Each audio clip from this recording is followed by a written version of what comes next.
As tens of millions of Americans live in poverty and wait in heartbreakingly long lines at food banks just to feed their families, lawmakers, particularly Republican lawmakers like Senator Marsha Blackburn, accuse them of supporting socialism for wanting some relief.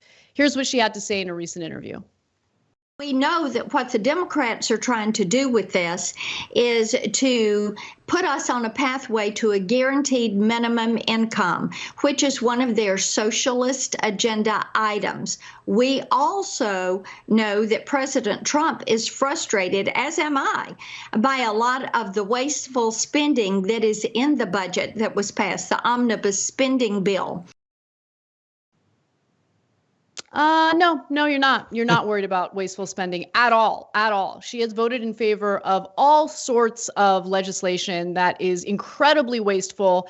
Of course, she voted in favor of the National Defense Authorization Act, which costs $741 billion. She voted in favor of the same legislation last year. Also, she's not in favor of pulling U.S. involvement out of Yemen, which I'm sure we're spending money on. No on the removal of armed forces, from hostilities against Iran. We're spending money on that. She's voted against a carbon tax, which could bring in some revenue. Doesn't care about that.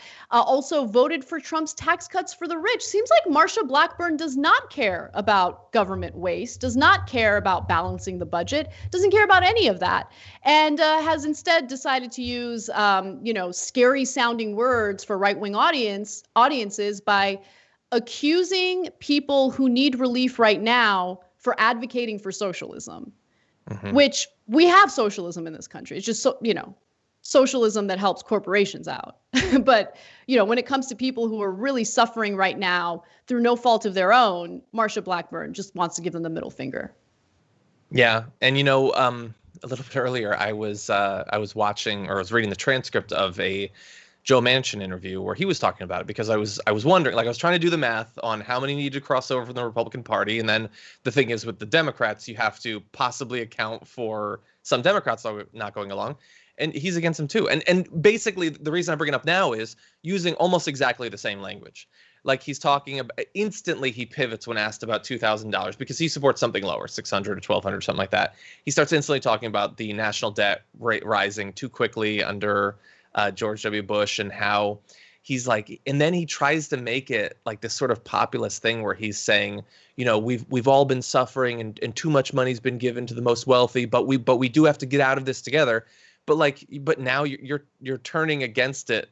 Like, you're turning in this fiscal austerity sort of direction at the time where finally there is something that not only is generally designed to help out people who are struggling, but literally has limits baked into it that make sure that that's the only people who actually get it. And he's against it. So whether it's, Marsha Blackburn or him, this is the sort of language that we should get ready for, not just when it comes to aid during the pandemic, but a lot of the big, bold legislation that we want to see passed under Biden. Suddenly the deficits are going to matter and the national debt is going to matter. And the fact that they passed these massive military budgets literally just weeks ago, that's ancient history. We're not supposed to remember that.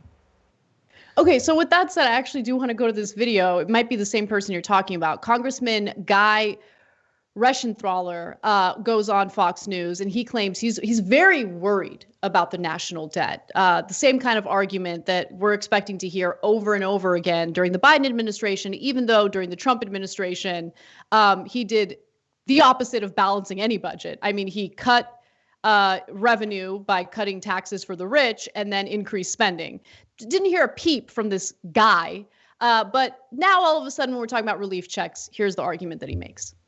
We've got to remember that as we move forward, debt and deficit, we need to tackle these issues because by definition, an economic definition, debt and deficit are nothing more than taxation on future Americans. That's going to slow our economic growth and our recovery. Yeah. Additionally, I still stand by the point that the strongest stimulus that we can give the American economy is to end the draconian lockdowns. Americans just want to get back to work.